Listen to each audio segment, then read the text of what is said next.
नमस्ते मित्रहरू, यहाँहरू सबैजनालाई हार्दिक स्वागत छ मेरो यस युट्युब च्यानलको नयाँ एपिसोडमा। आज मैले यहाँहरू समक्ष नेपाल प्रशासन सेवा राजस्व समूह राजपत्र अनङ्कित प्रथम श्रेणी नायब सुब्बाको प्रश्नोत्तर श्रृङ्खला ल्याएर उपस्थित भएको छु। यस आजको एपिसोडमा मैले यहाँहरू समक्ष राजस्व समूहको तृतीय पत्र जुन सेवा समूह सम्बन्धी विषयवस्तुहरू तोकिएको छ त्यसको नमुना प्रश्नोत्तर ल्याएर उपस्थित भएको छु। यस प्रश्नोत्तर श्रृङ्खलामा मैले लोकसेवा आयोगमा सोध्न सकिने सम्भावित सम्पूर्ण प्रश्नहरू एक सेटको रूपमा यहाँहरू समक्ष प्रस्तुत गर्दैछु। सदाझै मेरो यस युट्युब च्यानललाई यहाँहरूले लाइक, सब्सक्राइब र सेयर गर्न नभुल्नुहोला। यहाँहरूको माया पाइरहँ। आउनुहोस् सुरुवात गरौँ। सबभन्दा पहिला यहाँहरूको जुन तृतीय पत्र छ राजस्व समूहको, यस तृतीय पत्रमा 100 पूर्णाङ्कको 2 घण्टा 30 मिनटको समयभित्र यहाँहरूले यो सम्पूर्ण प्रश्नलाई हल गरेर सक्नुपर्नेछ। यसमा क, ख, ग खण्ड ए, खण्ड बी र खण्ड सी गरेर 3 खण्डमा बाँडिएको छ। यो तीनटै खण्डबाट कसरी प्रश्नहरू आउँछ र त्यो प्रश्नहरूलाई हामीले कसरी समाधान गर्ने भन्ने विषय नै हाम्रो आजको यस एपिसोडको मकसद हुनेछ। त आउनुहोस् ढिलो नगरिकन हामी सुरुवात गरौँ। सबभन्दा पहिला खण्ड कमा 35 अङ्क छ। यसमा छोटो उत्तर लेख्ने प्रश्नहरू र लामो उत्तर लेख्ने प्रश्न पनि समावेश भएको छ। यहाँहरूलाई थाहा छँदैछ। जस्तो सबभन्दा पहिलो प्रश्न मैले राखेको छु, असल कर प्रणालीका मूलभूत सिद्धान्तहरू उल्लेख गर्नुहोस्। असल कर प्रणाली हुनका लागि त्यसले अवलम्बन गर्नुपर्ने सिद्धान्तहरू के छन् त्यसलाई उल्लेख गर्नुहोस् भन्ने छ र यो 5 नम्बरको प्रश्न छ। त्यसैले यो 5 नम्बरको प्रश्नमा यहाँहरूले धेरै डिबेट गर्ने, धेरै उदाहरणहरू लेख्ने, धेरै व्याख्याहरू गर्न जरुरी छैन। सामान्यतया यसले भन्न खोजेको कुरा के हो त्यसलाई म्याथमेटिकल ढङ्गले सिधै प्रस्तुत गरिदिँदा हुन्छ। अब हामीले थाहा छँदैछ असल कर प्रणाली हुनका लागि के कस्ता विशेषताहरू हुनुपर्छ, के कस्ता सिद्धान्तहरू हुनुपर्छ त भन्दा त्यस्तो कर प्रणाली जहाँ चाहिँ विभिन्न अर्थशास्त्रीहरूले दिएका सिद्धान्तहरूको पूर्ण रूपमा पालना भएको हुन्छ। ती सिद्धान्तहरूको पालना भएको हुनु छ भने त्यसलाई हामी असल कर प्रणाली भनेर भन्छौँ। यस्तो सिद्धान्तहरूमा एडम स्मिथको नाम सबभन्दा पहिला आउँछ। शास्त्रीय अर्थशास्त्री एडम स्मिथले कर प्रणालीका सिद्धान्तहरूलाई कैनन अफ ट्याक्सेसन भनेर सबभन्दा पहिला उनले नै दिएका थिए।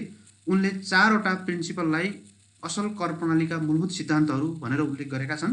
कैनन अफ ट्याक्सेसन, जसमा चाहिँ पहिलो कैनन हो कैनन अफ इक्विटी, समताको सिद्धान्त। यस सिद्धान्तले के भन्दछ भन्दा कर प्रणाली त्यस्तो हुनुपर्छ जसले चाहिँ धेरै कमाउनेलाई धेरै कर तिर्न लगाउनु पर्ने र कम कमाउनेलाई कम तिर्न लगाउने, समान आम्दानी भएकाहरूलाई समान कर लगाउने, आम्दानी नभएकाहरूलाई कर नतिराउने। यस्तो प्रकारको इक्विटी जुन समन्याय, समता, सामाजिक न्यायको सिद्धान्तमा आधारित कर प्रणाली हुनुपर्छ भन्ने मान्यता राखिन्छ। नेपालमा हामीले आयकर प्रणालीलाई 4 लाखसम्म छुट गरेका छौँ। त्यसपछि फेरि 2 लाखसम्म 10%। एवं तरिकाले हाम्रो जसरी आयको मात्रा बढ्दै जान्छ त्यसै गरी करको दर पनि बढ्दै गइराखेको छ। त्यसैले केही हदसम्म समताको सिद्धान्त हामीले अवलम्बन गरेका छौँ भनेर भन्न सकिन्छ। त्यस्तै निश्चितताको सिद्धान्त छ अर्को। कर तिर्ने समय, कर तिर्ने विधि, कर तिर्ने तरिका, करको रकम इत्यादि कुराहरू चाहिँ निश्चित हुनुपर्छ, सुनिश्चित हुनुपर्छ। अन्धाधुन्ध तरिकाले कर लगाउन हुँदैन भन्छ यसले।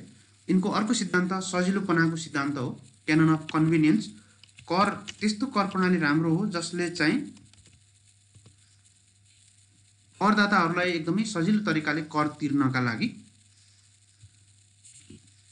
त्यस्तो प्रणाली उपलब्ध गराउँछ जसमा कर तिर्ने समय, करको तरिका, कर तिर्ने ठाउँ यी सबै कुराहरू सुविधाजनक हुनुपर्छ भन्ने असल कर प्रणालीको सिद्धान्त हो। त्यस्तै अर्को असल कर प्रणालीको सिद्धान्तमा मितव्ययिताको सिद्धान्त, कैनन अफ इकोनोमी भनेर भन्छौँ।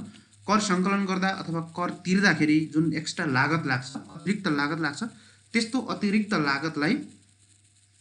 लागत चाहिँ सकेसम्म कम हुनुपर्छ। ज्यादै न्यून सङ्कलन लागतमा अथवा करदाताको जुन सहभागिता लागत अथवा कर तिर्दाखेरि हुने अतिरिक्त लागतहरू छ, लेखा राख्नुपर्ने, ट्राभल गर्नुपर्ने, अडिटिङ गराउनुपर्ने, कर कार्यालयमा जानुपर्ने, बैङ्किङ ट्रान्जेक्सनमा विभिन्न थप चार्जहरू लाग्ने, लाइनमा बस्नुपर्ने, समयको कुराहरू छ, यी सब कुराहरू भनेको करदाताको लागत हो। त्यस्तै सरकारको पनि लागत हुन्छ।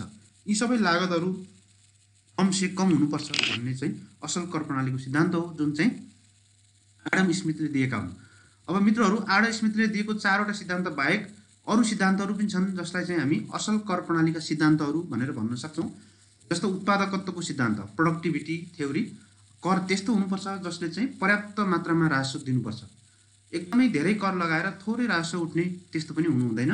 कर उत्पादनमुखी उत्पादकत्वलाई वृद्धि गर्ने हुनुपर्छ। फ्लेक्सिबिलिटीको सिद्धान्त छ, लचकताको सिद्धान्त। यसले चाहिँ अर्थतन्त्रको साइज बढे अनुसार, अर्थतन्त्रमा विभिन्न उतार चढावहरू भए अनुसार करका दरहरूलाई बढाउन सकिनु हुनुपर्छ भन्ने मान्यता राख्छ। त्यस्तै अर्को सरलताको सिद्धान्त हो। कर प्रणाली सबैले बुझ्ने खालको हुनुपर्छ। कर तिर्न पनि सरल, करका सिद्धान्तहरू, करका मान्यता, प्रक्रिया, विधिहरू, तौर तरिकाहरू सजिलैसँग बुझ्न सकिने हुनुपर्छ। त्यस्तै विविधताको सिद्धान्त छ। एउटै ठाउँमा धेरै ठुलो कर लगाउनु भन्दा धेरै ठाउँबाट थोरै कर असुल गर्दा राम्रो हुन्छ भन्ने मान्यता चाहिँ यस सिद्धान्तले राखेको छ। त्यस्तै एकरूपताको सिद्धान्त भन्ने छ। यस एकरूपताको सिद्धान्तले सकेसम्म एउटै तरिकाले कर तिर्न सक्ने हुनुपर्छ।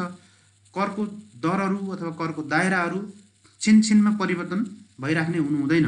सकेसम्म एउटा स्थिर ढङ्गले कर लगाउनुपर्छ भन्ने मान्यता चाहिँ राख्छ। त मित्रहरू, यसरी 5 नम्बरको प्रश्नमा यहाँले असल कर प्रणालीका सिद्धान्तहरू भन्ने प्रश्नलाई सहजै डिल गर्न सक्नुहुनेछ। एडम स्मिथका 4वटा सिद्धान्त र अन्य अर्थशास्त्रीहरूका विभिन्न सिद्धान्तहरू, कम्तीमा 9-10 वटा सिद्धान्तहरू यहाँले लेख्नुहोला। मित्रहरू, आउनुहोस् अब प्रश्न नम्बर 2 तर्फ जाउँ। मैले प्रश्न नम्बर 2 मा वित्त नीतिका उपकरणहरूलाई कसरी वर्गीकरण गर्न सकिन्छ उदाहरणसहित व्याख्या गर्नुहोस् भनेको छु। 5 नम्बरको प्रश्न भए हुनाले धेरै डिटेलमा जान जरुरी छैन। वित्त नीति भनेको सामान्यतया एक लाइनमा डिफाइन गर्न सक्नुहुन्छ। वित्त नीति भनेको सरकारको आय र व्ययसँग सम्बन्धित नीति हो भनेर सिम्पल ढङ्गले यसको परिभाषा लेख्न सक्नुहुन्छ। आय र व्ययसँग सम्बन्धित नीति हो, सरकारको आय र व्ययसँग सम्बन्धित नीति हो, अथवा राजस्व र त्यसको खर्च प्रणाली योसँग सम्बन्धित नीतिलाई हामीले वित्त नीति भनेर भन्छौँ। वित्त नीतिका उपकरणहरू देहाय बमोजिम छन्, उपकरणहरू निम्न बमोजिम छन् भनेर सिधै 5 वटा उपकरणलाई यहाँले लेख्न सक्नुहुन्छ। पहिलो बजेट हो। बजेट भनेको सरकारको 1 वर्षको योजना हो। बजेट भनेको सरकारको 1 वर्ष योजना हो। 1 वर्षभित्र के कस्तो कामहरू गर्ने भन्ने विषयमा सरकारले अवलम्बन गरेको जुन प्लान छ त्यसलाई हामी बजेट भनेर भन्छौँ। त्यस्तै अर्को कर हो, जसलाई हामी प्रत्यक्ष कर र अप्रत्यक्ष कर भनेर बाँड्छौँ। त्यस्तै अर्को सार्वजनिक खर्च हो। सार्वजनिक खर्च भनेको विकास निर्माणका कामहरू अथवा सरकारले गर्ने सम्पूर्ण खर्चहरू। त्यस्तै अर्को सार्वजनिक क्रियाकलापहरू हो। सरकारका जति पनि क्रियाकलापहरू छन् ती सबै वित्त नीतिका उपकरणहरू हुन्। र अर्को चाहिँ आन्तरिक ऋण र बाह्य ऋण, यसलाई हामीले सार्वजनिक ऋण भनेर भन्छौँ। सरकारले नपुग भएको जुन रकम छ बजेटमा, त्यो राजस्वले नपुग भएको रकमलाई ऋणको माध्यमद्वारा परिपूर्ति गर्छ। यिनीलाई हामीले सार्वजनिक ऋण भनेर भन्छौँ। कतिपयले छैटौँ टुल्सको रूपमा अनुदानलाई लिन सक्छन्, तर हामी अनुदानलाई राजस्व भनेर राख्न सक्छौँ। राजस्व अथवा अनुदान भनेर यसरी एकै ठाउँमा हामीले राख्न सक्छौँ। तर तपाईहरूले भिन्दै रूपमा लेख्दा पनि खासै फरक चाहिँ पर्दैन। राजस्व र अर्को 6औं नम्बरमा भनेर यहाँहरूले लेख्न सक्नुहुन्छ अनुदान। यसरी वित्त नीतिलाई विभिन्न ढङ्गले हामीले वर्गीकरण गर्न सक्छौँ। यसका उपकरणहरूलाई वित्त नीतिले काम कसरी गर्छ त भन्दा बजेटको माध्यमद्वारा, राजस्वको माध्यमद्वारा, सार्वजनिक खर्च, सार्वजनिक कार्य, सार्वजनिक ऋण र अनुदान प्रणालीको माध्यमद्वारा यसले चाहिँ काम गर्छ भनेर तपाईँहरूले सजिलै ढङ्गले लेख्न सक्नुहुन्छ। र यसको उदाहरणको रूपमा तपाईँले बजेट, नेपालको बजेट 2078 जुन आएको छ, यो नै वित्त नीतिको एउटा उदाहरण हो। यसभित्र राजस्व सङ्कलन, सार्वजनिक खर्च, सार्वजनिक कार्यहरू, सार्वजनिक ऋण र अनुदान प्रणालीको स्पष्ट रूपमा व्यवस्था गरिएको छ भनेर भन्न सक्नुहुन्छ। मित्रहरू, आउनुहोस् प्रश्न नम्बर 3 मा जाउँ। प्रश्न नम्बर 3 मा कर सहभागिता रणनीति भनेको के हो, कम्प्लायन्स स्ट्राटेजी के हो भन्ने प्रश्न छ 5 नम्बरको। कर सहभागिता रणनीति लामो प्रश्न हो, तर यहाँ 5 नम्बरको प्रश्न राखिएको हुनाले यहाँहरूले धेरै व्याख्या गरिराख्नु जरुरी छैन। कर सहभागिता रणनीति भनेको जनतालाई अथवा करदाताहरूलाई करको जुन सरकारको प्रणाली छ त्यो प्रणालीमा स्वतःस्फूर्त रूपमा आफू खुसी ढङ्गले आबद्ध हुने, कर तिर्ने, कर कानुनका सम्पूर्ण व्यवस्थाहरूलाई परिपालना गराउने त्यस्तो जुन रणनीति हुन्छ त्यसैलाई हामीले कर सहभागिता रणनीति भनेर भन्छौँ। यो रणनीति भनेको स्वयं कर निर्धारण प्रणालीमा आधारित रणनीति हो। करदाताहरू आफैले आफ्नो कर निर्धारण गर्छन् र समयमा कर कार्यालयमा गएर अथवा विभिन्न माध्यमहरूको प्रयोग गरेर करको रकम बुझाउँछन्, विवरणहरू बुझाउँछन्। यसैलाई हामीले कर सहभागिता भनेर भन्छौँ। यो सहभागिता बढाउनु, स्वैच्छिक कर सहभागिता बढाउनु विश्वव्यापी रूपमा अहिले सरकारको सबै सरकारहरूको मुख्य रणनीति नै त्यही नै हो। अब यसको लागि स्वतःस्फूर्त रूपमा करदाताको कर सहभागिता बढाउनका लागि सम्पूर्ण करदाताहरूलाई एउटै ढङ्गले ट्रिटमेन्ट गर्न हुँदैन। किन भन्दा करदाताहरू धेरै हुन्छन्। जस्तो नेपालको हकमा 32 लाखभन्दा बढी करदाताहरू छन्, रजिस्टर्ड करदाताहरू छन्। ती 32 लाखभन्दा बढी करदाताहरूलाई मुलुकको सीमित कर प्रशासनले आफै निगरानी पनि गर्न सक्दैन, नियन्त्रण पनि गर्न सक्दैन। र ती सबै करदाताहरूको हैसियत एउटै पनि छैन, तिनीहरूको मकसद एउटै पनि छैन। कसैको कर चुहावट गर्ने नै उद्देश्य छ, कसैको राष्ट्रलाई समृद्ध बनाउनका लागि कर प्रणालीमा आबद्ध हुने इच्छा छ। अब यी करदाताहरूलाई सबभन्दा पहिला कर सहभागिता रणनीतिले वर्गीकरण गर्नुपर्ने हुन्छ। के को आधारमा त भन्दा जोखिमको आधारमा। कुन करदाताले राजस्व चुहावट गर्ने जोखिम बढी छ र करदाताको क्षमताको आधारमा। कुन प्रकारका करदाताहरू कर तिर्नका लागि क्षमता राख्छन् त, कर तिर्ने करको जोखिम र करदाताको सहभागिताको क्षमता छ। यसको आधारमा करदाताहरूको प्रोफाइलिङ तयार गरिन्छ र त्यो प्रोफाइलिङ अनुसार करदातालाई कर प्रशासनले चाहिँ यो कर सहभागिता गराउनका लागि विभिन्न उपायहरू अवलम्बन गर्छ। यसैलाई हामीले कर सहभागिता रणनीति भनेर भन्छौँ। अब यो रणनीतिहरूमा हामी करदातालाई 5 प्रकारमा वर्गीकरण गर्न सक्छौँ। सबभन्दा पहिला चाहिँ ठुलो सङ्ख्यामा रहेका केही करदाताहरू हुन्छन् जो कर स्वतःस्फूर्त रूपमा तिर्छन्। स्वतःस्फूर्त रूपमा कर तिर्ने इच्छुक हुने जो करदाताहरू छन्, यस्ता खालका करदाताहरूलाई हामीले कर प्रशासनले उन्नत स्तरको करदाता सेवा मात्रै दिने हो, अरू केही गरिराख्न पर्दैन। यिनीहरू स्वतःस्फूर्त रूपमा कर तिर्छन्। त्यसभन्दा अलिकति केही सानो सङ्ख्यामा रहेका करदाताहरू कर तिर्न चाहन्छन् तर कर सम्बन्धी ज्ञानको अभाव हुन्छ। कर तिर्न चाहने तर कुराहरू नबुझ्ने, कर कानुनहरूको कम्प्लिकेटेड भर्सनको कारणले उनीहरूले कर तिर्न नसक्ने हुन्छ। यस्तालाई करदाता शिक्षा दिनुपर्छ भन्ने रणनीति हो। त्यस्तै यसभन्दा अझ केही थोरै सङ्ख्यामा करदाताहरू कर पनि तिर्ने, करका कुराहरू पनि बुझेको तर कर कानुनका विभिन्न क्षेत्रहरूलाई प्रयोग गरेर कर चुहावट गर्न सक्ने अवस्थामा रहेका हुन सक्छन्। यिनीहरूलाई हामीले नियमित निगरानीमा राखेर कर लेखा परीक्षण, कर कार्यालयले जुन पूर्ण कर परीक्षण गर्छ त्यस्तो फुल अडिट गर्नुपर्ने हुन्छ। र अन्तिम रूपमा रहेका ज्यादै थोरै सङ्ख्यामा रहेका करदाताहरू एकदमै औँलामा गन्न सकिने खालका करदाताहरू जान कर छली गर्ने कार्यमा संलग्न रहेका हुन्छन्। बोर्डरमा जस्तो भन्सारभन्दा बाहिरबाट कर ल्याउने गिरोहहरू, त्यस्ता खालका गिरोहहरू हुन्छन्। अथवा करमा पनि नक्कली कम्पनीहरू खडा गर्ने, नक्कली बिलहरू जारी गर्ने, नक्कली एकाउन्टहरू तयार गर्ने, यस्तो खालको जो डेलिभरेटली फ्रडको कार्यमा संलग्न रहेका करदाताहरू हुन्छन्, यिनीहरूलाई हामीले विस्तृत रूपमा अनुसन्धान गर्नुपर्छ। यिनलाई कारबाहीको दायरामा ल्याउनुपर्छ, यिनीहरूलाई मुद्दा दायर गर्नुपर्छ, यिनीहरूलाई जेल पठाउनुपर्छ र यिनीहरूको केही सीमित करदाताहरूलाई कारबाही गरेर अरू बाँकी सम्पूर्ण करदाताहरूलाई प्रोत्साहन गर्नुपर्छ कर तिर्नका लागि भन्ने विश्वव्यापी रूपमा जुन रणनीति छ सरकारहरूले लिएको, यसैलाई हामी कर सहभागिता रणनीति भनेर भन्छौँ। मित्रहरू, आउनुहोस् प्रश्न नम्बर 4 मा जाउँ। प्रश्न नम्बर 4 मा यहाँहरूले हेर्न सक्नुहुन्छ, नेपालको बजेट प्रणालीमा सुधारका लागि भएका नवीनतम अभ्यासहरू के छन् भन्ने प्रश्न छ। यसमा खास गरिकन नेपालको जुन पछिल्लो समयमा बजेट प्रणाली, जुन ओभरअल सार्वजनिक खर्च प्रणाली छ, यसमा सुधार गर्नका लागि हामीले केही नयाँ अभ्यासहरू गरेका छौँ। जस्तो जेठ महिनाको 15 गते हामीले बजेट ल्याउँछौँ, अर्ली बजेट सिस्टम हामीले अवलम्बन गरेका छौँ। त्यस्तै सबै आय र खर्चहरूलाई बजेटमा आबद्ध गराउने, बजेटभन्दा बाहिरबाट खर्च नगर्ने सञ्चित कोषको अवधारणाहरू हामीले लागू गरेका छौँ। त्यस्तै योजना र बजेटलाई तालमेल गराउने कामका लागि मध्यकालीन खर्च संरचनालाई विभिन्न कानुनहरूले अनिवार्य गराइएको छ। अन्तर्सरकारी वित्त व्यवस्थापन ऐन, स्थानीय सरकार सञ्चालन ऐन र आर्थिक कार्यविधि तथा वित्तीय उत्तरदायित्व ऐन 2076ले सबै तहका सरकारहरूले अनिवार्य रूपमा मध्यकालीन खर्च संरचना तयार गरेर लागू गर्नुपर्ने भन्ने कुरालाई आत्मसात गरेको छ। त्यस्तै अहिले हामीले परियोजना बैंकको अवधारणा कार्यान्वयनमा ल्याएका छौँ। अब कुनै पनि नेताको जेबबाट परियोजनाहरू आउने होइन, परियोजनाहरू साइन्टिफिकल्ली स्टडी भएर, प्रोजेक्टको डिटेल रिपोर्टहरू स्टडी भएर, त्यसको फिजिबिलिटी स्टडी भएर ल्याउनुपर्छ र त्यो ब्याङ्कबाट मात्रै परियोजनाहरू बनाउने हो भन्ने अवधारणा कार्यान्वयनमा ल्याइएको छ। त्यस्तै फागुनसम्ममा खर्च भएन भने चैत 15 भित्रमा समर्पण गर्नुपर्ने भनेर नयाँ अवधारणा हामीले ल्याएका छौँ। समर्पण गर्नुपर्ने भन्नुको मतलब, यदि कुनै कार्यालयले छुट्याइएको बजेट फागुनसम्ममा खर्च गर्न सक्दैन भने त्यो बजेट फिर्ता गर्नुपर्छ। फिर्ता गर्ने जुन प्रक्रिया छ त्यसलाई हामीले समर्पण गर्ने भनेर भन्छौँ। त्यस्तै बहुवर्षीय योजना आयोजनाहरूमा बजेटको सुनिश्चितता गरिएको छ।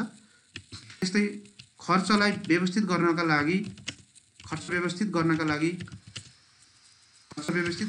लागि नयाँ मापदण्ड बनाइएको छ, मापदण्डहरू बनाइएको छ। त्यस्तै बजेटको व्यवस्थापनको लागि treasury single account, sub national treasury regulatory application, central governance computerise accounting system, line ministry budgetary system जस्ता विभिन्न खालका कम्प्युटर सफ्टवेयरहरूको हामीले प्रयोग गरेका छौँ। यसरी नेपालको समग्र बजेट प्रणाली सुधारका लागि हामीले चाहिँ विभिन्न खालका सुधारहरू गरेका छौँ। यसबाहेक हामीले बजेट कार्यान्वयनको लागि अनुगमनका कुराहरू, अनुगमनको पनि अनुगमन गर्ने, तथ्यमा आधारित अनुगमन गर्ने यी कुराहरू पनि हामीले ल्याएका छौँ। र यसरी तपाईहरू बजेटको व्यवस्थापनको लागि ल्याइएका नयाँ विषयहरूलाई उल्लेख गर्न सक्नुहुन्छ। 5 नम्बरको प्रश्न भएको हुनाले धेरै कुराहरू लेखिराख्न जरुरी भएन। अब मित्रहरू प्रश्न नम्बर 5 मा हामी जाउँ। प्रश्न नम्बर 5 मा नेपालको अर्थतन्त्रलाई किन रेमिटेन्समा आधारित अर्थतन्त्र भनिन्छ? यो प्रश्न छ। यसमा अलिकति तथ्याङ्कहरू आवश्यक छ, तथ्याङ्कहरू माग गरेको छ यसले। किन भन्दा नेपालको अर्थतन्त्र जहाँ अर्थतन्त्र जोडिएर आउँछ त्यसमा चाहिँ केही तथ्याङ्कहरू आवश्यक पर्दछन्। किन भन्दा अर्थतन्त्र आर्थिक कुराहरू भनेको हापाचाडले हामीले चाहेको हाम्रो विचारले हुँदैन। त्यसैले त्यहाँ केही न केही तथ्यहरू, तथ्याङ्कहरू, फ्याक्ट्सहरू यहाँले राख्नुपर्ने हुन्छ। अब नेपालको अर्थतन्त्रलाई रेमिटेन्समा आधारित अर्थतन्त्र किन भनिन्छ त भन्दा पहिलो कुरा त नेपालमा विप्रेषणमा आधारित अर्थतन्त्र हो। नेपालको कुल गार्हस्थ्य उत्पादनको करिब 20 देखि 30% को हाराहारीमा रेमिटेन्स आय रहेको हामी पाउँछौँ। अहिले 22.4% को हाराहारीमा रेमिटेन्स इन्कम छ। त्यस्तै नेपालमा प्रति वर्ष 5 लाख जनसङ्ख्या श्रम बजारमा प्रवेश गर्छन् र तीमध्ये 1 लाखलाई मात्रै स्वदेशमा रोजगारी उपलब्ध छ। बाँकी कि चाहिँ विदेशी जानु पर्यो कि चाहिँ बेरोजगार भएर बस्नु पर्यो। बेरोजगार भएर बस्नुभन्दा मानिसहरू विदेश जान्छन्। त्यसैले हामी रेमिटेन्समा आधारित अर्थतन्त्र छ। प्रतिदिन 1500 जनाहरू वैदेशिक रोजगारीमा जाने यो कोभिडभन्दा अगाडिको अवस्था हो। कोभिडमा यो केही घटेको छ। नेपालको हालसम्म करिब 48 लाख युवाहरू विदेशमा रहेको हामी पाउँछौँ। नेपालको वैदेशिक व्यापार घाटामा रहेकोले भुक्तानी असन्तुलन हुन सक्ने अवस्थालाई रेमिटेन्सले सुधार गरेको छ। किन भन्दा हाम्रो व्यापार घाटा अत्याधिक उच्च रहेको छ। त्यो व्यापार घाटाबाट जुन विदेशी मुद्राको सर्टेज हुन सक्थ्यो त्यसका लागि हामीले रेमिटेन्सलाई वैकल्पिक उपायको रूपमा लिएका छौँ। भुक्तानी सन्तुलनमा 80% योगदान चाहिँ हाम्रो रेमिटेन्स आम्दानीले गरेको छ।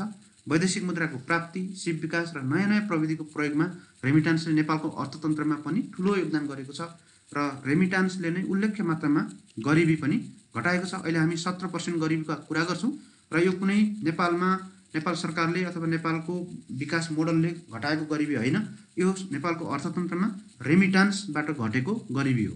यसरी तपाईले केही तथ्यहरूलाई दिएर नेपालको अर्थतन्त्र रेमिटेन्समा आधारित छ है, रेमिटेन्सको ठुलो भूमिका छ भनेर भन्न सक्नुहुन्छ। मित्रहरू पहिलो खण्डको अन्तिम प्रश्न लामो प्रश्न छ। यस लामो प्रश्नमा 10 नम्बरको प्रश्न छ। यसमा नेपालमा वैदेशिक सहायताको आवश्यकता किन परेको हो एउटा प्रश्न छ। यही प्रश्नसँग अर्को प्रश्न जोडिएको छ। वैदेशिक सहायताको व्यवस्थापनमा देखिएका मूलभूत समस्याहरू पहिचान गर्नुहोस् दोस्रो प्रश्न छ। यसैमा तेस्रो प्रश्न उपरोक्त समस्या समाधानका लागि के कस्तो उपायहरू अवलम्बन गर्नुहोला सुझाव दिनुहोस् भन्ने छ। 3वटा प्रश्न छ, लगभग 3.5 नम्बरको प्रश्नहरू रहेको छ। अब यसलाई हामीले डिल गर्छौँ। नेपालको अर्थतन्त्रमा वैदेशिक सहायता किन आवश्यक पर्यो त भन्दा नेपालको अर्थतन्त्रमा 4वटा ग्यापहरू छन्। 4 ग्याप थ्योरी भनेर भन्छौँ। सिद्धान्तले 4वटा ग्याप भनेर भनेको छ। किन के हो त भन्दा सरकारी बजेट घाटामा छ। सरकारलाई जति खर्च चाहिन्छ त्यो सम्पूर्ण सरकारको राजस्वले टेक्न सक्दैन। त्यसैले वैदेशिक सहायता चाहियो। दोस्रो, निजी क्षेत्रमा पनि कुल गार्हस्थ्य बचतले कुल लगानीलाई पूरा गर्न सक्ने अवस्था छैन, जसलाई हामी बचत लगानी ग्याप भनेर भन्छौँ, सेभिङ इन्भेस्टमेन्ट ग्याप। यस्तो ग्यापलाई फुलफिल गर्नका लागि विदेशबाट प्रविधि, पुँजी, लगानीहरू चाहिन्छ, सहायताहरू चाहिन्छ। त्यस्तै तेस्रो ग्यापको रूपमा नेपालमा वैदेशिक व्यापारको ग्याप रहेको छ।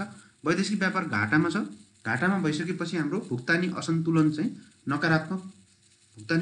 नकारात्मक हुन सक्छ र यस्तो प्रकारको भुक्तानी सन्तुलनको ग्यापलाई कम गर्नका लागि पनि वैदेशिक सहायता आवश्यक ठानिन्छ। र अर्को र अन्तिम महत्त्वपूर्ण ग्याप भनेको प्रविधिको ग्याप हो। नेपालमा हामीले विकासका लागि, समुन्नतिका लागि, समृद्धिका लागि रकम भए पनि त्यो प्रविधि हामीसँग छैन। त्यसैले त्यो प्रविधि ल्याउन पनि वैदेशिक सहायता अनिवार्य चाहिन्छ।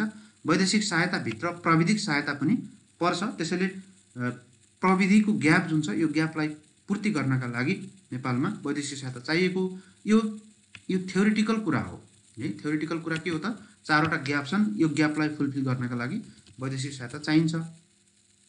र अर्को एउटा सामान्य ग्याप, हामीसँग जुन आन्तरिक ऋण परिचालन गर्ने क्षमता छ त्यो पनि एकदम कम छ, क्राउड आउट इफेक्ट हुन्छ, अर्थतन्त्रमा धेरै पैसा हामीसँग छैन, त्यसैले वैदेशिक सहायता आवश्यक पर्छ।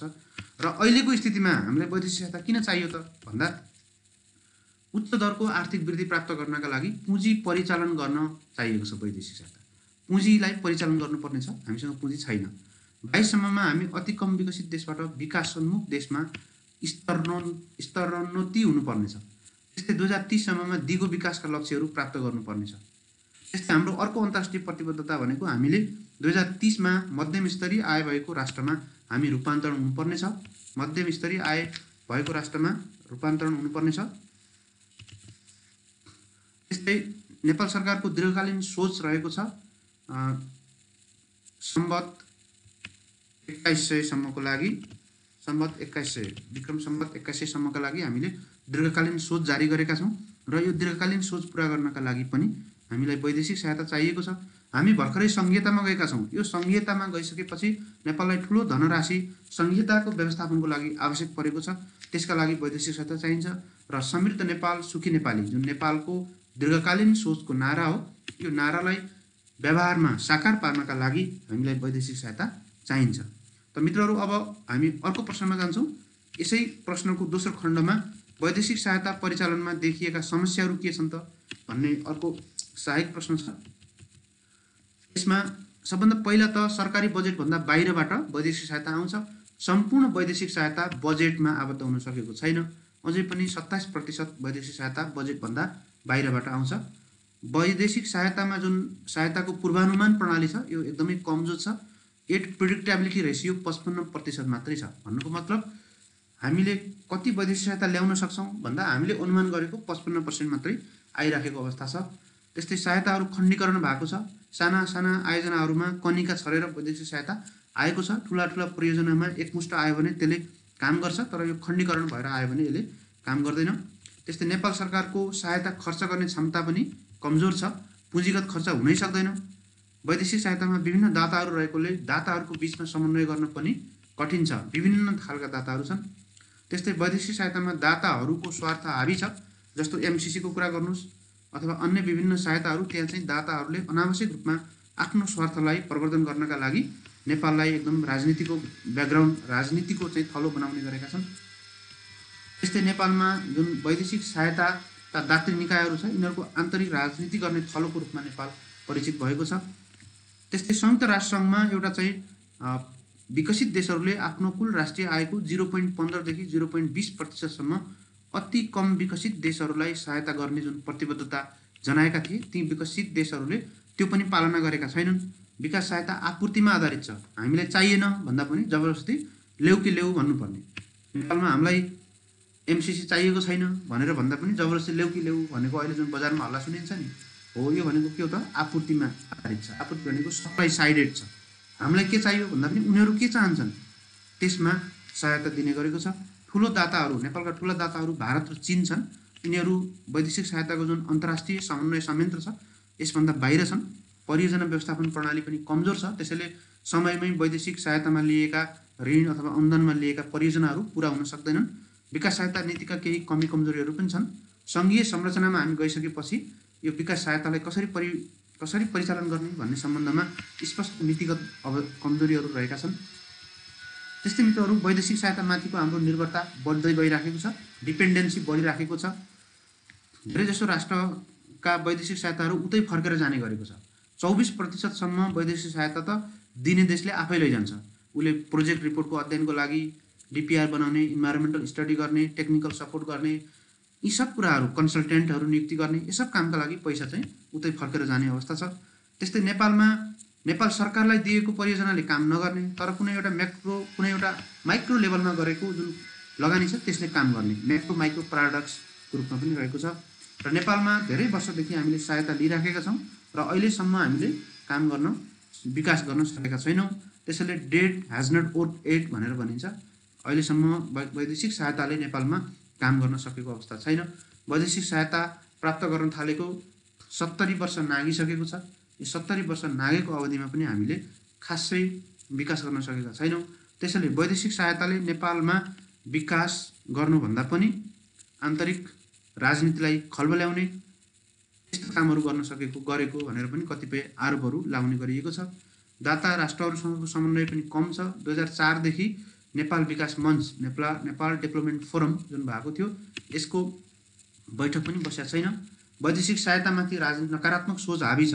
अब एमसीसी पारित गर्यो भने गाउँ गाउँमा अमेरिकन सेना आउँछ भनेर हल्ला फिजाइएको छ। यसलाई चाहिँ राजनीति गर्ने एउटा औजारको रूपमा लिइएको छ। त्यसैले वैदेशिक सहायतालाई विशुद्ध आर्थिक विकासको हिसाबले हेरिएको छैन। यसलाई चाहिँ राजनीतिक रूपले नकारात्मक ढङ्गले जनमानसमा नकारात्मकता सिर्जना गराउने काम चाहिँ भएको छ। यो नेपालको वैदेशिक सहायता परिचालनका समस्याहरू छन्। अब यी समस्याहरूलाई कसरी प्रभावकारी बनाउने त भन्दा सबभन्दा पहिला त अन्तर्राष्ट्रिय सहायता नीतिको समीक्षा गरेर छुटेका विषयहरूलाई सम्बोधन गर्ने, मागमा आधारित वैदेशिक सहायता परिचालनमा जोड दिने, आपूर्तिमा आधारित होइन, हामीले के चाहन्छौँ त्यसमा वैदेशिक सहायता लिने हो। दात्री निकाय र सरकारका विभिन्न निकायको बिचमा समन्वय कायम गर्ने, नेपालको जुन परियोजना व्यवस्थापन प्रणाली छ यसलाई प्रभावकारी बनाउने, सार्वजनिक खरिद व्यवस्थालाई प्रभावकारी बनाउने, सरकारी खर्चको प्रभावकारिताहरू बढाउने, सबै सहायतालाई सरकारी बजेटभित्र ल्याउने, आर्थिक कूटनीति परिचालन गर्ने, परराष्ट्र मन्त्रालयको भूमिका पनि यसमा बढाउने, नेपाल विकास मञ्चको बैठक तुरुन्त डाक्ने, नतिजामुखी व्यवस्थापन प्रणालीलाई अवलम्बन गर्ने, सहायतामा पारदर्शिता प्रणालीलाई सुधार गर्ने, त्यस्तै दाताहरूको राजनीतिक सक्रियतालाई नियमन, अनुगमन र नियन्त्रण गर्ने, सहायता अनुशासन कायम गर्ने, सरकारी प्रक्रियामा सुधार गर्ने र प्रशासकहरूमा वैदेशिक सहायता गर्दा जुन वार्ता गर्नुपर्छ, सम्झौता गर्नुपर्छ त्यो वार्ता र सम्झौताको सिप विकास गर्ने। यसरी वैदेशिक सहायतालाई हामीले व्यवस्थित ढङ्गले परिचालन गर्न सक्छौँ।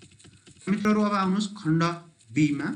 खण्ड बीमा पनि सेम 35 नम्बरको प्रश्नहरू आउँछ। यसमा प्रश्न नम्बर 7 हेर्नुहोस्। सङ्घीय सरकारबाट प्रदेश र स्थानीय सरकारमा आर्थिक स्रोतको बाँडफाँड कसरी गरिएको छ भन्ने प्रश्न छ। लामो प्रश्न हुनसक्छ यही प्रश्न, तर यहाँ छोटो प्रश्न 5 नम्बरको राखिएको कारणले यसलाई मैले सर्टकटमा प्रेजेन्टेसन गर्ने प्रयास गर्छु। संविधानको भाग 5 तथा अनुसूचीहरूमा अनुसूची 5 देखि 9 सम्म विभिन्न तहका सरकारको काम कारबाहीको बारेमा स्पष्ट व्यवस्था गरेको छ। यसैको अधीनमा रहेर नेपाल सरकारको कार्यविस्तृतीकरण प्रतिवेदन छ। अनि नेपाल सरकारको कार्यविस्तृतीकरण प्रतिवेदन सँगसँगै स्थानीय सरकार सञ्चालन 2074, समन्वय सम्बन्धी ऐन 2077, अन्तरसरकारी वित्त व्यवस्थापन ऐन तथा राष्ट्रिय प्राकृतिक स्रोत तथा वित्त आयोग ऐनहरूमा सङ्घीय सरकारबाट प्रदेश र स्थानीय सरकारमा गर्नुपर्ने आर्थिक स्रोतको बाँडफाँड सम्बन्धी विभिन्न व्यवस्थाहरू गरिएका छन्। ती व्यवस्थाहरू के छन् त भन्दा मूलभूत रूपमा यो 5 वटा व्यवस्थाहरू रहेका छन् जसलाई हामी यसरी उल्लेख गर्न सक्छौँ। जस्तो अनुदान मार्फत सङ्घीय सरकारमा रहेको आर्थिक स्रोत अनुदान मार्फत स्थानीय र प्रदेशहरूमा जान्छ। आर्थिक स्रोतको बाँडफाँडहरू चाहिँ समानीकरण अनुदान, सशर्त अनुदान, समपूरक अनुदान र विशेष अनुदान, यो 4 वटा अनुदान मार्फत सङ्घीय सरकारको आर्थिक स्रोत तल्ला तहका सरकारहरूमा जान्छ। त्यस्तै अर्को राजस्व बाँडफाँड छ। मूल्य अभिवृद्धि कर र आन्तरिक अन्तःशुल्कको 70% सङ्घमा राखिन्छ, बाँकी 15% सबै प्रदेशहरूमा र अर्को बाँकी 15% सबै स्थानीय तहहरूमा बाँडफाँड गर्ने व्यवस्था छ। त्यस्तै प्राकृतिक स्रोतको रोयल्टीहरू पनि बाँडफाँड हुन्छ, 25% सम्बन्धित प्रदेशमा, 25% स्थानीय तहमा, यसरी बाँडफाँड गरिएको छ। त्यस्तै वैदेशिक सहायता सङ्घले तल्ला तहका सरकारहरूलाई उपलब्ध गराउने भन्ने कुराहरू पनि संविधानमा कानुनहरूमा व्यवस्था छ र लगानीको प्रतिफल तथा हिस्सालाई सामुदायिक ढङ्गले बाँडफाँड गरिने प्रावधानहरू छ। यसरी सङ्घीय सरकारमा रहेका विभिन्न स्रोतहरूलाई हामीले तल्ला तहका सरकारहरूमा यसरी बाँडफाँड गर्छौँ। मित्रहरू अब प्रश्न नम्बर 8 मा आउनुहोस्। भन्सार मूल्याङ्कन भनेको के हो? नेपालको भन्सार मूल्याङ्कनमा रहेका विधिहरू उल्लेख गर्नुहोस् भन्ने छ। 5 नम्बरको प्रश्न। भन्सार मूल्याङ्कन भनेको भन्सार लिने प्रयोजनका लागि मूल्य कायम गर्ने प्रक्रिया हो। It is simply the process of valuating the goods for the purpose of implementing import duty. भन्सार लगाउने उद्देश्यका लागि कुनै पनि मालवस्तुको इम्पोर्ट हुने अथवा एक्सपोर्ट हुने मालवस्तुको मूल्य कायम गर्ने जुन प्रक्रिया छ यसलाई हामीले भन्सार मूल्याङ्कन भनेर भन्छौँ। भन्सार ऐन 64 को दफा 2 ब मा भन्सार मूल्यको परिभाषा गरेको छ, जसमा भन्सार असुल गर्ने प्रयोजनको लागि निकासी पैठारीका मालवस्तुको ऐनको दफा 13 र 16 बमोजिम कायम गरेको मूल्यलाई भन्सार मूल्य हो भनेर यसले भन्छ। र दफा 13 र 16 मा के व्यवस्था छ त भन्दा भन्सार मूल्याङ्कनको लागि स्पष्ट रूपमा व्यवस्था गरेको छ। हामीले भन्सार विश्व व्यापार संगठनको भन्सार मूल्याङ्कन प्रणालीलाई आर्थिक वर्ष 54-55 देखि नै अवलम्बन गर्दै आइराखेका छौँ। भन्सार मूल्याङ्कन निर्देशिका 2068 छ र यी विभिन्न कानुनहरूमा चाहिँ भन्सार मूल्याङ्कनलाई स्पष्ट रूपमा तोकिएको छ। दफा 13 मा भन्सार मूल्याङ्कन विधि छ, दफा 14 मा अस्थायी मूल्याङ्कनको व्यवस्था छ, दफा 15 मा भाडा बिमाको अनुमानित रकम छ, दफा 16 मा निकासी गरिने मालवस्तुको भन्सार मूल्याङ्कन छ, दफा 21 मा भन्सार अधिकृतले मूल्याङ्कन गर्ने कुराहरू छ, दफा 61 मा भन्सार मूल्याङ्कनको पुनरावलोकन समिति छ र दफा 62 मा पुनरावेदन छ। यसरी भन्सार मूल्याङ्कन सम्बन्धमा विभिन्न व्यवस्थाहरू गरिएको छ।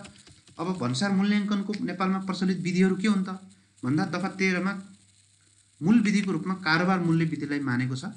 कारोबार मूल्य भनेको वास्तवमा त्यो वस्तु कुनै पनि वस्तु भन्सारसम्म आइपुग्दा लागेका त्यसको कस्ट, इन्सुरेन्स, फ्रेट सबै कुराहरूलाई जोडेर निर्धारण गरिने मूल्यलाई कारोबार मूल्य भनेर मानिएको छ।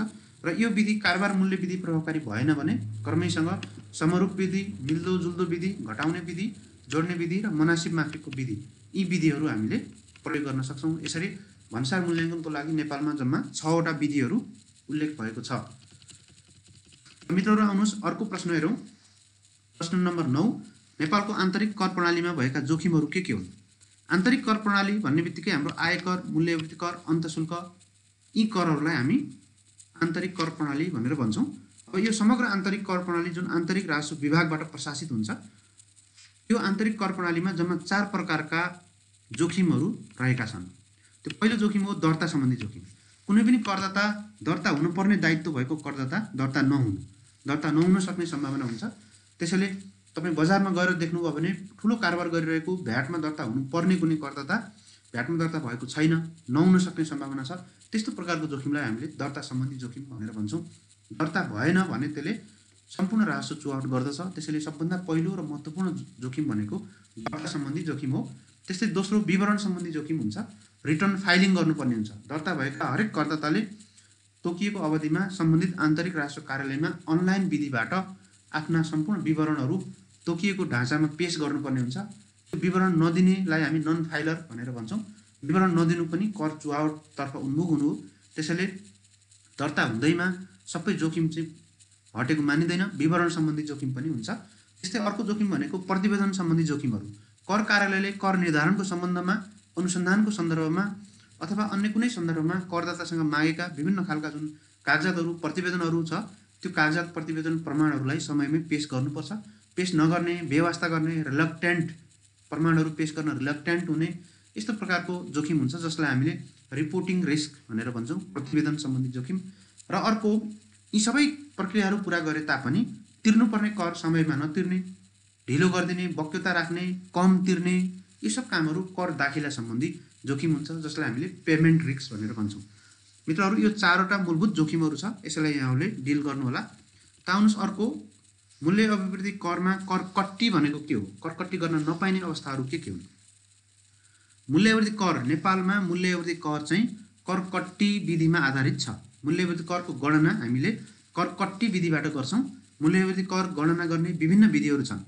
ती विधिहरूमध्ये करकट्टी विधि चाहिँ सबैभन्दा महत्त्वपूर्ण र संसारभरि प्रयोगमा ल्याएको विधि हो।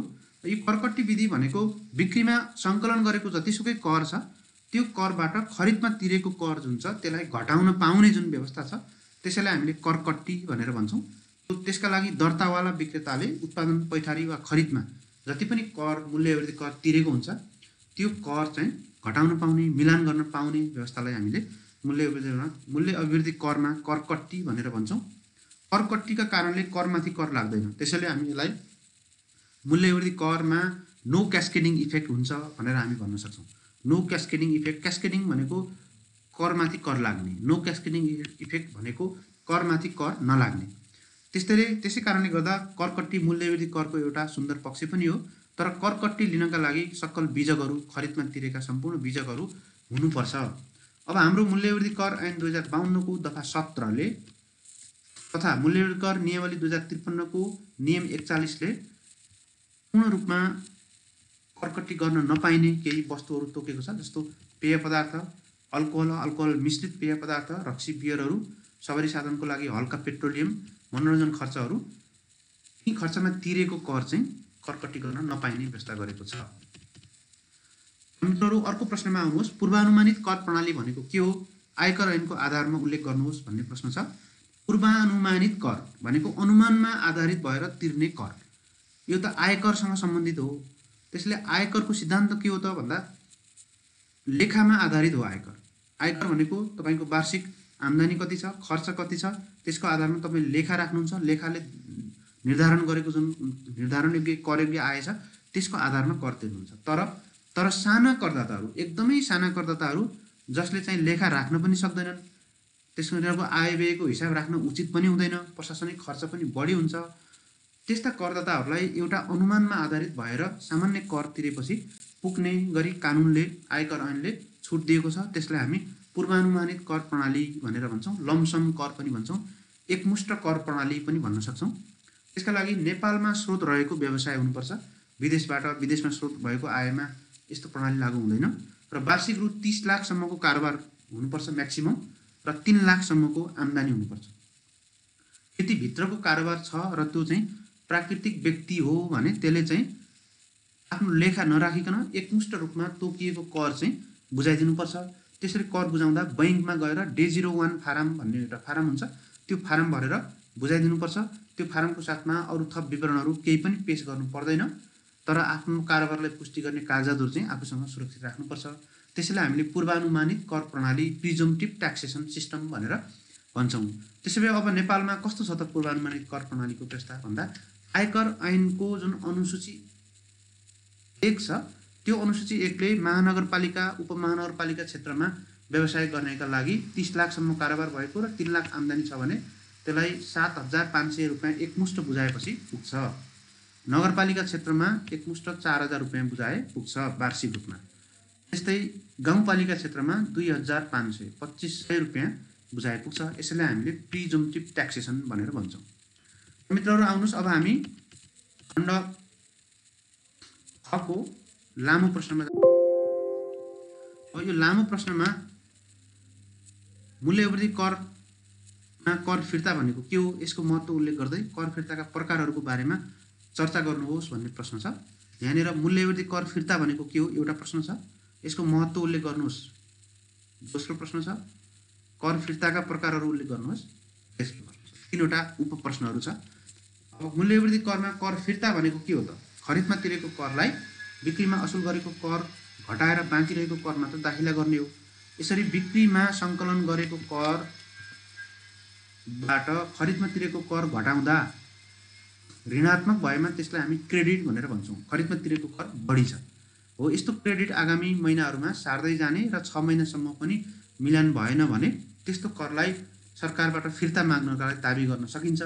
यसरी खरिदमा बढी तिरेको कर कार्यालयमा गएर फिर्ता दाबी गर्ने जुन प्रणाली छ यसलाई हामी मूल्य अभिवृद्धि करमा कर फिर्ता भनेर भन्छौँ। यसले करमाथि कर लाग्न दिँदैन र यो मूल्यवृद्धि करको एउटा सुन्दर पक्ष पनि हो र करदाताहरूलाई दर्ता भएर कारोबार गर्नका लागि यसले प्रोत्साहन गर्छ। अब यसको महत्त्व के छ त? करमाथि कर लाग्न दिँदैन कर फिर्ताको कारणले।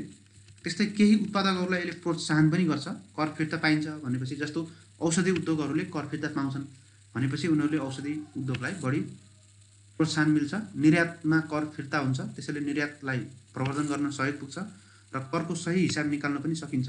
मूल्यवृद्धि करको सिद्धान्तलाई पालना गर्छ र हिसाब किताबलाई पारदर्शी बनाउन मूल्यवृद्धि कर फिर्ताले सहयोग गर्छ। अब मूल्यवृद्धि कर फिर्ताका प्रकारहरू के छन् त भनेर हामीले हेर्यौँ भने मूलभूत रूपमा नियमित निकासीकर्ताको हैसियतले पाउने कर फिर्ता, निर्यातमा जसले गर्छ त्यसले कर फिर्ता पाउँछ। त्यस्तै लगातार 6 महिनासम्म पनि क्रेडिट सार्दै गएमा त्यो क्रेडिट बढी भयो भने त्यस्तो कर फिर्ता पाउँछ। त्यस्तै ठेक्का वा करारमा जुन बढी भुक्तानी भएको छ भ्याट, त्यो अनयुज्डमा बस्छ, त्यसलाई हामीले कर फिर्ता दिन्छौँ। त्यस्तै औषधि उद्योगले खरिदमा तिरेको महकर दर्ता नभए तापनि फिर्ता पाउँछ। यो बाहेकका भुलवश तिरेको कर पनि फिर्ता पाउँछ र डिप्लोमेटिक निकायहरूले जुन नेपालमा गरेको खरिद छ त्यसमा तिरेको कर पनि फिर्ता पाउँछ, कूटनीतिक कर्मचारीहरूले। यसरी हामी कर फिर्तालाई 6 भागमा बाँड्न सक्छौँ। अब मित्रहरू आउनुहोस् खण्ड सीमा जाउँ र यो खण्ड सीमा जम्मा 30 मार्क्सको सोधिनेछ। यसमा सबभन्दा पहिला छोटो प्रश्नमा सार्वजनिक संस्थानको निजीकरणका लागि के कस्ता दबावहरू रहेका छन् उल्लेख गर्नुहोस् भन्ने छ। प्रेसर अफ प्राइभेटाइजेसन, संस्थानहरूलाई निजीकरण गर्नै पर्छ भन्ने प्रेसर के छन् त? भन्दा मूलभूत रूपमा 4वटा प्रेसरहरू छन् सार्वजनिक संस्थानहरू अब निजीकरण गर्नैपर्छ भन्नेमा। यी प्रेसरहरूमा पपुलिस्ट प्रेसर, संसारभरिको अहिलेको ट्रेन्ड के छ, जनताहरू के चाहन्छन् भन्दा संस्थानहरू सरकारले राख्ने होइन, संस्थानहरू निजी क्षेत्रमै दिने हो, निजी क्षेत्रले व्यवसाय गर्ने हो, त्यस्तो पपुलिस्ट प्रेसर छ, लोकमतमा आधारित दबाब छ। त्यस्तै कमर्सियल प्रेसर छ, सरकारले व्यवसाय गर्दा सरकारको व्यवसाय जहिले पनि घाटामा जान्छ, सरकारको अर्थतन्त्र जहिले पनि महँगो हुन्छ, सरकारसँग एन्टरप्रेनरसिप हुँदैन, सरकारसँग प्रतिस्पर्धात्मकता हुँदैन। त्यसैले कमर्सियल्ली रूपमा सरकार असफल हुन्छ, कमर्सियल्ली रूपमा प्राइभेट सेक्टर नै बढी सक्षम हुन्छ। त्यसैले र जुन संस्थानहरू छन् ती संस्थानहरू आफैमा घाटामा पनि छन् र सरकारलाई ठुलो यिनीहरूले थप वित्तीय तथा प्रशासनिक भार सिर्जना गरेका छन्। त्यसैले कमर्सियल्ली पनि प्रेसर सिर्जना भएको छ। आइडियोलोजिकल प्रेसर पनि छ। आइडियोलोजिकल प्रेसर भन्नुको मतलब चाहिँ संस्थानहरू समाजवादी व्यवस्थाका उपजुन, समाजवादी व्यवस्थाका उपजुन कम्युनिजमबाट यिनीहरू बढी गाइडेड छन्। त्यसैले अब अहिलेको विश्वमा उदारवादी लोकतान्त्रिक पुँजीवादी व्यवस्था हावी छ। त्यसैले हामी त्यतातर्फ उन्मुख भएको कारणले विचारधारात्मक दबाब पनि छ। अब राज्यले यो समाजवादी चिन्तनका रूपमा रहेका यस्ता संस्थानहरूलाई राखिराख्नु हुँदैन भन्ने दबाब छ। र अर्को प्राग्मेटिक प्रेसर, प्राग्मेटिक भनेको व्यावहारिक हो, व्यवहारमा संस्थान चलाइराख्नु सरकारलाई ठुलो घाटा छ। यहाँहरूलाई थाहा छँदैछ नेपालमा सञ्चालन भएका संस्थानहरूमा अधिकांश संस्थानहरू घाटामा छन् र ती संस्थानहरूले सरकारमाथि ठुलो रूपमा वित्तीय र प्रशासनिक भार सिर्जना गरेका छन्। त्यसैले व्यावहारिक रूपमा पनि संस्थानलाई निजीकरण गर्न जरुरी छ। यसरी यो जम्मा 4वटा निजीकरणका लागि दबावहरू रहेका छन्। अर्को प्रश्नमा आउँ, अर्थ मन्त्रालयमा रहेका महाशाखाहरूको नाम उल्लेख गर्नुहोस् भन्ने प्रश्न छ। अब यसमा अर्थ मन्त्रालयको वेबसाइटमा तपाईँ जान सक्नुहुन्छ। अर्थ मन्त्रालयमा रहेका महाशाखाहरूमा प्रशासन महाशाखा, बजेट तथा कार्यक्रम महाशाखा, आर्थिक नीति विश्लेषण महाशाखा, वित्तीय क्षेत्र व्यवस्थापन तथा संस्थान समन्वय महाशाखा, अन्तर्राष्ट्रिय आर्थिक सहायता समन्वय महाशाखा, कानुन तथा फैसला कार्यान्वयन महाशाखा, योजना अनुगमन तथा मूल्याङ्कन महाशाखा, राजस्व व्यवस्थापन महाशाखा र वित्तीय स्वायत्तता, वित्तीय संहिता तथा समन्वय महाशाखा। यसरी 10वटा महाशाखाहरू रहेका छन्। मित्रहरू अब आउनुहोस् अर्कोमा जाउँ। 15 नम्बरको प्रश्न, राष्ट्र समूह गठन गर्नुको कारण के हो, यसको सफलताका लागि गर्नुपर्ने सुधारहरू के छन्। 2वटा प्रश्न छ, 2.5 नम्बरको छोटकरीमा लेख्नुपर्ने छ। राष्ट्र समूह गठनको प्रमुख कारणहरू सिधै लेख्नुहोस्। राष्ट्र प्रशासनलाई अधिकृतमूलक सङ्गठनका रूपमा विकास गर्ने, राष्ट्र प्रशासनलाई विशिष्टीकरण गर्ने, राष्ट्र प्रशासनमा विशेषज्ञता भएको कर्मचारीहरूको प्राप्ति गर्ने, कर्मचारी समूहलाई व्यवस्थित पारदर्शी बनाउने, राष्ट्र सङ्कलनमा दक्षता वृद्धि गर्ने, राष्ट्र प्रशासनमा पेसावित्ता प्रोफेसनलिजम डेभलप गर्ने, राष्ट्र प्रशासन संवेदनशील क्षेत्र भएकोले यसलाई विशिष्टीकृत बनाउने, समूहभित्र कर्मचारीहरूको उत्प्रेरणा र मनोबल बढाउने, राष्ट्र प्रशासनमा अपनत्व भाव सिर्जना गर्ने, अपनत्व सिर्जना गर्ने, त्यस्तै परिवर्तनमुखी सङ्गठन संरचना निर्माण गर्ने। यो कामका लागि हामीले 2049 सालमा राष्ट्र समूह गठन गरेका हौँ। राष्ट्र समूहले अपेक्षित उपलब्धि हासिल गर्न सकेन, यसलाई प्रभावकारी बनाउनका लागि देहाय बमोजिमका उपायहरू अवलम्बन गर्नुपर्छ। आन्तरिक राजस्व र भन्सार उपसमूह गठन गर्ने, सेवा प्रवेशमा खास योग्यताहरू तोक्ने, अन्तर उपसमूह सरुवामा कडाइ गर्ने, कर्मचारीको तालिम र क्षमता विकासमा जोड दिने, विशेषज्ञता हासिल गर्न सघाउने, चार्टर एकाउन्टेन्ट अध्ययन गराउने, ट्रेड युनियनको सक्रिय राजनीतिबाट यो समूहलाई अलग गराउनुपर्छ, कर्मचारी उत्प्रेरणालाई बढाउने, कर्मचारीहरूको हरेक व्यक्तिको कार्यविवरण अनिवार्य रूपमा दिने, व्यक्तिगत कार्य सम्पादन मूल्याङ्कन बनाउने, यसका सरुवाका मापदण्डहरूलाई प्रभावकारी वैज्ञानिक बनाउने, कर्मचारीका काममा व्यक्तिगत लक्ष्यहरू तोकिदिने, कर्मचारीको आचार संहितालाई पालना गराउने, कार्य सम्पादनमा आधारित प्रोत्साहन प्रणाली लागू गर्ने। यी सबै कामहरू गर्न सक्यौँ भने राजस्व प्रशासन अपेक्षित रूपमा सुधार हुनेछ भनेर भन्न सकिन्छ। मित्रहरू अर्को प्रश्नमा राजस्व प्रशासनमा प्रयोग भएका कम्प्युटर प्रविधिहरूको नाम के हो भन्ने छ। जस्तो आशीकुडा ओल्ड भन्सारमा प्रयोग हुन्छ, automated system for customs data ASYCUDA old version अहिले लागू भएको छ। इन्टिग्रेटेड ट्याक्स सिस्टम यो आन्तरिक राजस्व विभागमा प्रयोग भएको छ, आइआरडीमा। त्यस्तै आरएमआइएस यो महालेखा नियन्त्रकको कार्यालय एफसिजिओ यसमा र आइआरओमा प्रयोग भएको छ। त्यस्तै इएमआइएस इनल्यान्ड रेभेन्यू डिपार्टमेन्टमा प्रयोग भएको छ। आरएमआईएस भनेको रेभिन्यू म्यानेजमेन्ट इन्फर्मेसन सिस्टम, इआइएमएस भनेको इलेक्ट्रोनिक इन्टरनल मोनिटरिङ सिस्टम आइआरडीमा, भिसिटिएस भनेको vehicle and consignment tracking system, यो भनेको डिपार्टमेन्ट अफ रेभिन्यू इन्भेस्टिगेसन डिआरआईमा प्रयोग भएको छ। यसरी यहाँले नाम लेखिदिनुहुन्छ र कुन विभागमा प्रयोग भएको छ त्यसलाई लेख्नु होला। त मित्रहरू, अब आजको यस सेटको अन्तिम प्रश्न लामो प्रश्न छ। यसमा राजस्व परिचालनमा सम्पत्ति शुद्धिकरण अनुसन्धान विभाग, राजस्व अनुसन्धान विभाग तथा महालेखा नियन्त्रक कार्यालयका भूमिकाहरू के हुन सक्छन् उदाहरणसहित चर्चा गर्नुहोस् भन्ने छ। तीनटा विभागको भूमिका लेख्ने हो सिम्पली। तीनटै विभागले तपाईको पोस्टमा पनि छ, तीनटा विभागको भूमिका के हुन सक्छ भनेर। सबभन्दा पहिला सम्पत्ति शुद्धिकरण अनुसन्धान विभागको भूमिका के हुन सक्छ त राजस्व परिचालनमा भन्दा, जस्तो सम्पत्ति शुद्धिकरण विभागले मूलतः अवैध सम्पत्ति जुन छ त्यसलाई पत्ता लगाउने र त्यसको विरुद्धमा मुद्दा दायर गर्ने काम गर्छ। अवैध सम्पत्ति पत्ता लगायो भने त्यसमा राजस्व चुहाड भएको छ कि छैन भन्ने कुरा पनि स्वतः पत्ता लाग्छ। त्यस्तै यसको काम अनौपचारिक अर्थतन्त्रलाई नियन्त्रण गर्ने पनि हो। र अनौपचारिक अर्थतन्त्र जब नियन्त्रण हुन्छ, जब औपचारिकमा रूपान्तरण हुन्छ, त्यसपछि राजस्व स्वतः बढेर जान्छ। कर छलीबाट भएको शुद्धिकरणको अनुसन्धान पनि यसले गर्छ, शङ्कास्पद कारोबारहरूको छानबिन गर्छ, र राजस्व चुहाडका सूचनाहरू सङ्कलन तथा सम्प्रेषण गरेर राजस्व वसुलीको कार्यमा अथवा राजस्व परिचालनको कार्यमा सम्पत्ति शुद्धिकरण अनुसन्धान विभागले ठुलो भूमिका खेल्छ। त्यस्तै मित्रहरू, राजस्व अनुसन्धान विभागको भूमिका के छ त भन्दा, राजस्व अनुसन्धान स्वभावैले राजस्व चुहाड भएको छ भने त्यसको अनुसन्धान गर्ने हो, छानबिन गर्ने हो। त्यसैले चुहाड भएको राजस्व सङ्कलन गर्नमा यसले ठुलो भूमिका खेल्छ। राजस्व चुहाडको यसले निगरानी पनि गर्छ, अनुसन्धान मात्रै गर्ने होइन, निगरानी पनि गर्ने हो। निगरानी भनेको प्रिभेन्टिभ एक्सनहरू हो होइन। अहिले नै जहाँ राजस्व चुहाड हुन्छ त्यहाँ गएर बस्ने, त्यहाँ सिसिटिभी राख्ने, त्यहाँ चाहिँ विभिन्न संयन्त्रहरू प्रयोग गर्ने, राजस्व चुहाडको प्रवृत्तिहरू विश्लेषण गरेर कुन क्षेत्रमा कसरी राजस्व चुहाड हुन्छ त्यसको बारेमा अध्ययन अनुसन्धान गर्ने, त्यस्तै सूचनाहरू सङ्कलन गरेर समन्वयहरू गर्ने, भिसिटिएसको प्रयोग गरेर सूचनाहरू उपलब्ध गराउने र प्रदर्शन प्रभाव पार्ने गरी राजस्व छानबिन गर्ने राजस्व अनुसन्धान विभागले गर्छ। र महालेखा नियन्त्रक कार्यालयले राजस्व व्यवस्थापन सूचना प्रणाली आरएमआईएस भनेर अघि हामीले जुन भन्यौँ त्यसको समग्र सञ्चालन गर्ने काम गर्छ। यसले लेखाको काम गर्दछ, लेखा राख्ने काम, राजस्वको केन्द्रीय हिसाब तयार गर्ने काम गर्छ, राजस्व सम्बन्धी भौचरहरूलाई संशोधन गर्ने काम पनि कोष तथा लेखा नियन्त्रक कार्यालयले गर्दछ, आन्तरिक लेखा परीक्षण गराउने काम, राष्ट्र बैङ्कसँगको अन्तिम हिसाब मिलान गराउने काम, सरकारी कारोबार राजस्व सम्बन्धी सरकारी कारोबार गर्ने बैङ्क तोक्ने काम, राजस्वको लेखापालन प्रणालीलाई व्यवस्थित गर्ने काम, राजस्व लेखा निर्देशिकाहरू बनाउने, संशोधन गर्ने र त्यसलाई कार्यान्वयन गराउने काम, र कतिपय जिल्लाहरूमा अन्तशुल्क ऐनको अधिकार पनि प्रयोग गर्ने अवस्था छ कोष तथा लेखा नियन्त्रक कार्यालयहरूले।